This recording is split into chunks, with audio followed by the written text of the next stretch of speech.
Jai Jagannath everyone, welcome to our channel. We have already discussed the Hindu discussion. You can watch this in the playlist. So we will discuss the Hindu newspaper of today. Cyclone Biparjoy 21,000 shifted to safety in Gujarat. As Cyclone Biparjoy barrels towards Gujarat, the state government has shifted nearly 21,000 people from coastal area to safer places. It is likely to landfall near the Jakfu port in Kutch district. It may extensive damage potential for the coastal district of Saurashtra and Kutch. The cyclone Biparjoy uh, weakened from an extremely severe cyclone to a very severe cyclone on Tuesday. It is expected to cross Saurashtra and Kutch in Gujarat and the adjoining Pakistan coast between Mandvi in Gujarat and Karachi in Pakistan near the Jakfu Fort. On the evening of June 15 with a maximum sustained wind speed of 120 to 150 km per hour.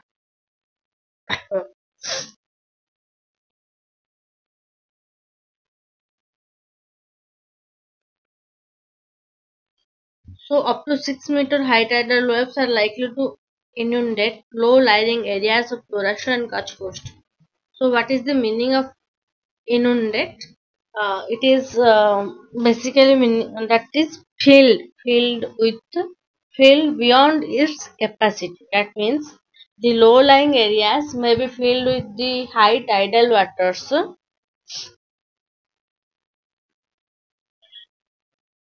So the next is UN needs to be more democratic and representative, says Rajnath.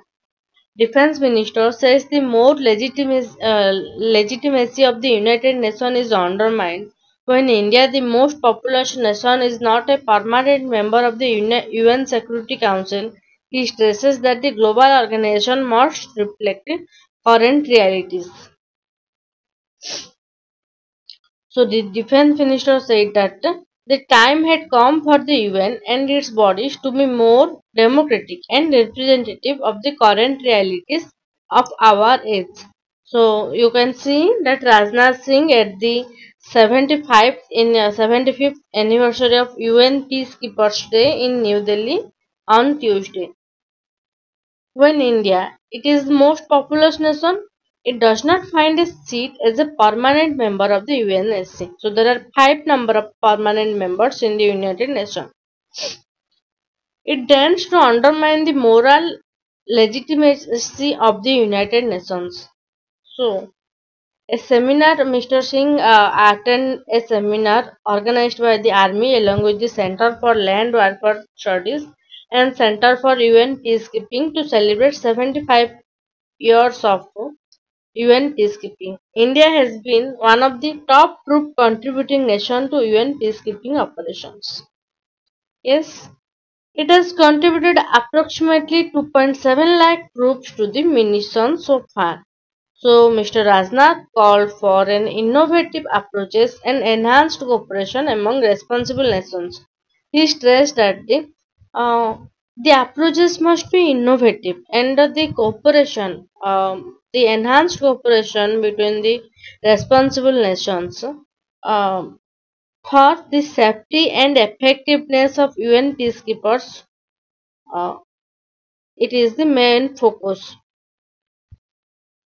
So, highlighting the emerging challenges being faced by the peacekeeper today, Mr. Singh stressed that on need to invest more in we have to invest more in training, technology, and resources. Can you recall? Training, technology, and resources. We have to invest more in training, technology, and resources for the safety and productivity of the UN peacekeepers who are deployed among the world. So there is a plethora of negative externalities that have emanated out of the recent Russia-Ukraine conflict. It has led to a food crisis, obviously due to the Russia and Ukraine war. There is a food crisis in African and Asian countries, and obviously there will be an energy crisis also in the world.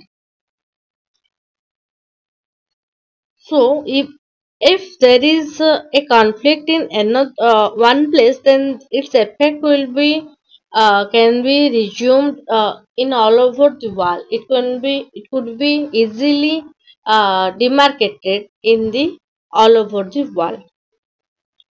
It could be noticed easily. Um, so so if peace will be restored on that conflicting area like Russia and Ukraine, then the benefit all over the population of the world will be benefited. Many lives, many humans will be saved. The economic growth will be high, and uh, it and it will definitely increase the economic growth. So the Army Chief General Manoj Pandey said that currently there are close to 5,900 Indian peacekeepers serving around the world on various peacekeeping operations, including female engagement teams and work with women and children affected by conflict.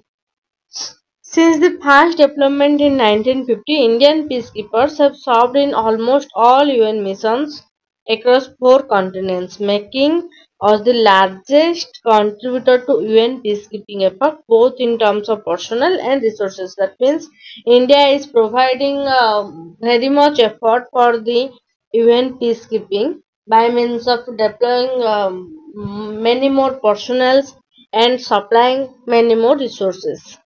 On the occasion, Mr. Singh unveiled a pictorial compilation of India's peacekeeping journey. You can watch this in this figure. Then Blinken says economic ties center of India-US strategic partnership.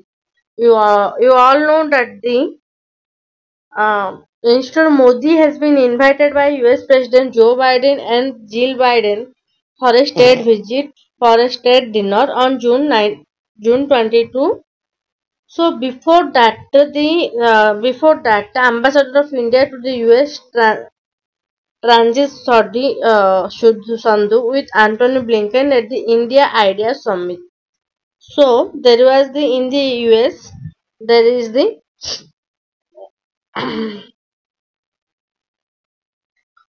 India US Summit, India Idea Summit.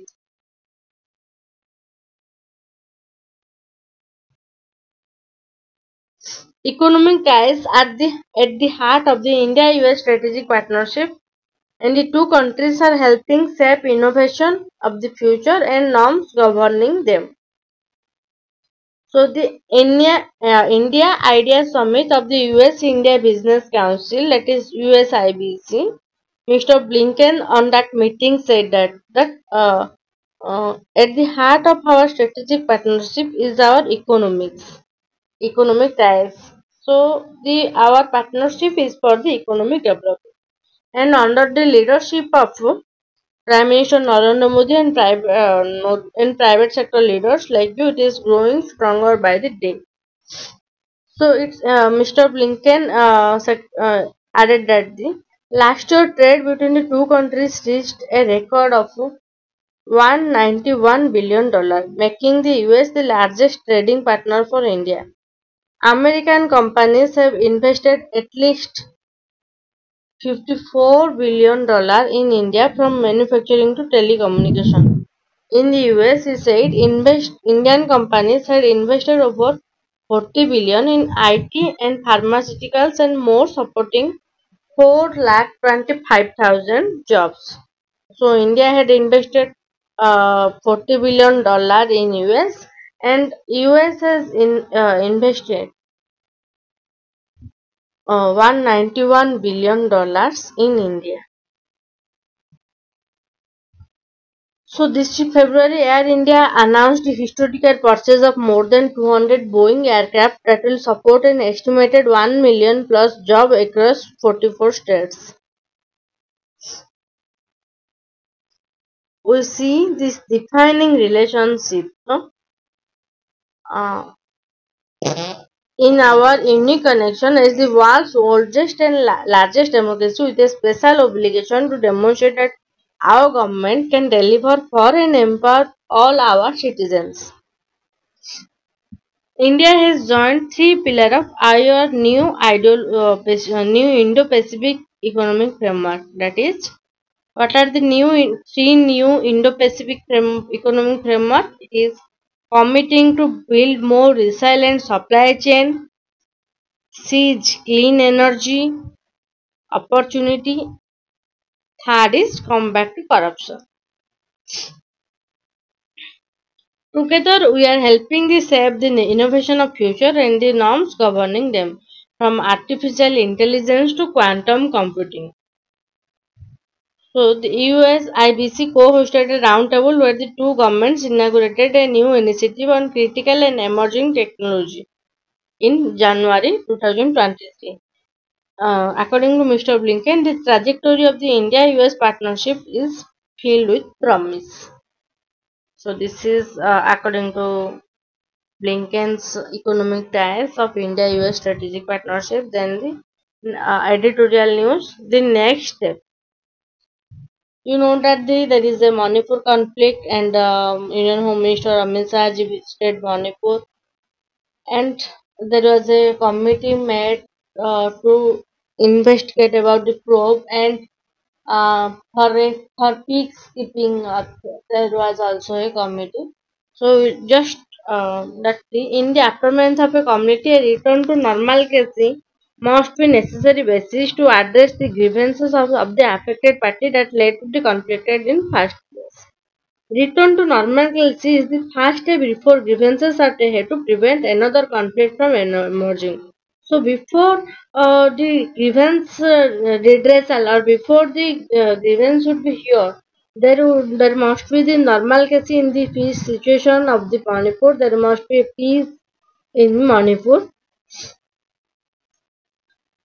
So in order to return that normalcy in Manipur, so peace talks between eminent representation from civil society and political parties in the conflict and tamping down any embers of the violence that might continue following the conflagration are a must. So what happens? There was a huge fire. That means huge violence in Manipur. However, the violence is continuous, but the union government tries. It makes effort to restore the peace in Manipur. So it is a conflagration. Conflagration means huge fire, uncontrollable fire or violence. You can call that. And embers. Embers means the fragmentation of coal that was separated from fire. You can understand the fragmentation of coal or wood that has been um that has been being apart, that has been separated from fire, or when fire is on the way to just diminish, then the small coal size fires are called as the embers. So, the setting the condition of peace, which would entail the return of looted arms and the slow and sure return of these displaced to better home, there has been little progress. However, some peoples are returning to their destroyed, damaged homes. Entail means उसको occupy करना, acquire करना. So the success of a peace initiative requires that all groups in a conflict are represented. That means from Meitei community and the Kuki community. and includes representative with public standard or record that transcribes their identities. Public personnel are also invited to attend the peace meeting. The withdrawal of a quite few public figures from this initiative unfortunately reveals the ethnicization of civil society in Manipur and complicates peace building. What happens? You know that the Manipur Chief Minister N. Biren Singh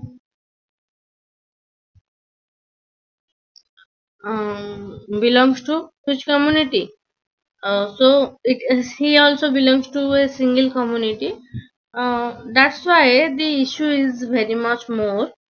While the mighty civil society has raked up an unwarranted generalization of issue as one related to macro terrorism to withdraw from the committee. So the government should still not give up on pursuing promoting. Government should not give up. That means government should continue the pursuing process to prominent political civil society representation, so that they will talk to each other and the whatever the decisions that will bring or that will restore the peace in Manipur.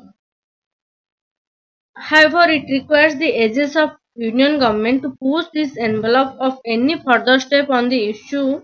Also reveals the failure of Biren Singh administration in retaining the confidence of all parties. Obviously, the Manipur situation is very much that it reflects that the Biren Singh government could not restore the peace. That's why the Union government is also taking part how the restoration of peace would be done in Manipur, both in the run-up of the violence and in the aftermath.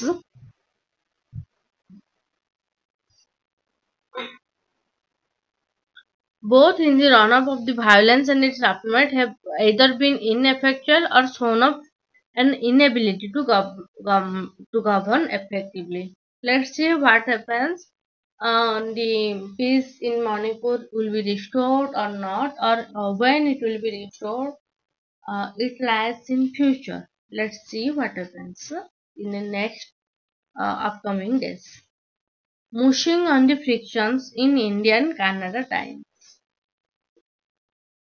During a pro-Khalistan parade on June 4 in Brampton, Canada, there was a table that depicted a lady clad in a white sari who was bloodied and two soldiers training their guns on her.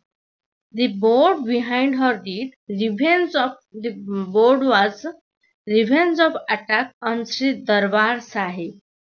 The side of the float carried the words Never Forget 1984. Clearly the tableau figures depicted were that of India's former Prime Minister Indira Gandhi and her assassins.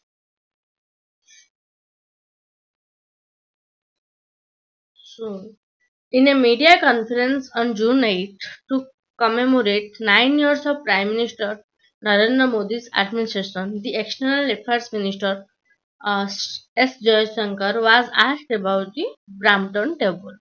He chose not to he was asked what he chose not to refer directly the offensive float, though he indirectly indicated that it was egregious. Egregious means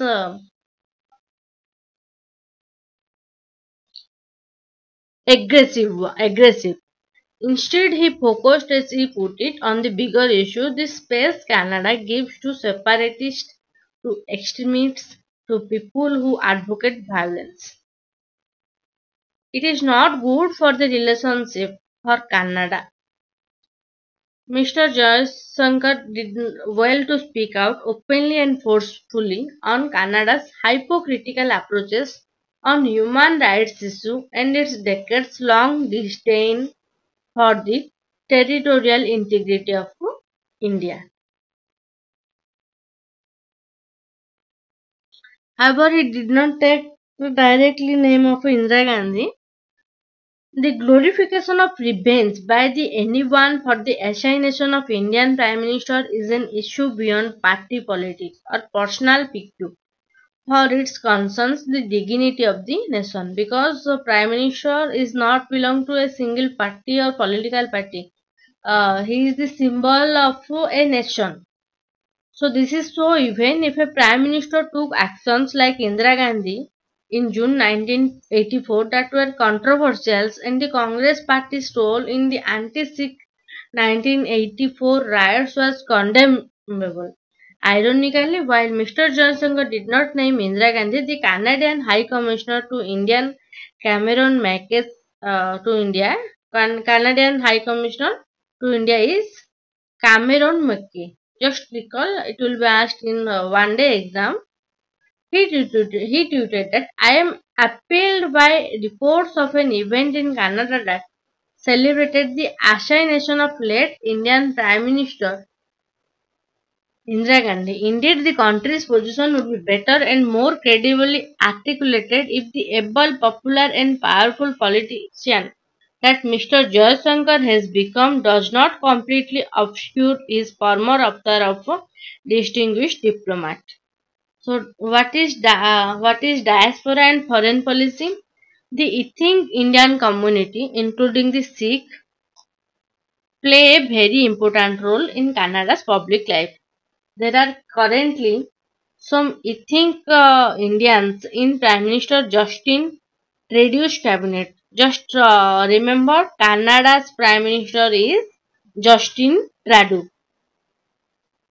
At the press conference, Mr. Jaishankar mentioned Canada's indulgence of Khalistani elements uh, and aptly attributed to vote bank politics. It is the ethnic Indian, and in this case not restricted to Khalistani vote bank, that had led Mr. uh, Trudeau to comment on the farmers' agitation, which was a purely domestic Indian issue. India naturally found Mr. Trudeau's remark unacceptable. Why the Canada Prime Minister is interfering in India's personal affairs? So Mr. Jayashankar's comments on Canadian attitudes to ethnic Indian provides an occasion to consider the Indian political class's approaches towards the diaspora, which has gained political, financial, and professional success in many countries. It has become a pillar of foreign policy, especially of the present dispensation, which has also used Prime Minister Narendra Modi's popularity with a vast selection of diaspora to impress domestic public opinion. So the diaspora, it is politically important because local politicians want to use Mr. Modi's popularity for their political purposes. That is Mr. Modi's diaspora rally during his recent visit to Australia, which was attended by Australian Prime Minister Anthony Albanese. So in this way, Congress Rahul Gandhi's recent visit to United States is also a point. Thus, the tradition that Indian domestic politics will not be taken beyond the source of India no longer holds. That means the diaspora is not limited to a separate territory. It extends to another countries also. So another significant issue is Mr. Jaishankar addresses during the media briefing related to the remarks of Jodie Thomas, Canada's National Security and Intelligence Advisor, speaking at a conference organized by Canada Global Affairs Institute on June 2. Mr. Thomas said, when I talk about foreign interference and economic security, I am now talking a number of state actors and non-state proxies. This include Russia, India, Iran. So, ultra. So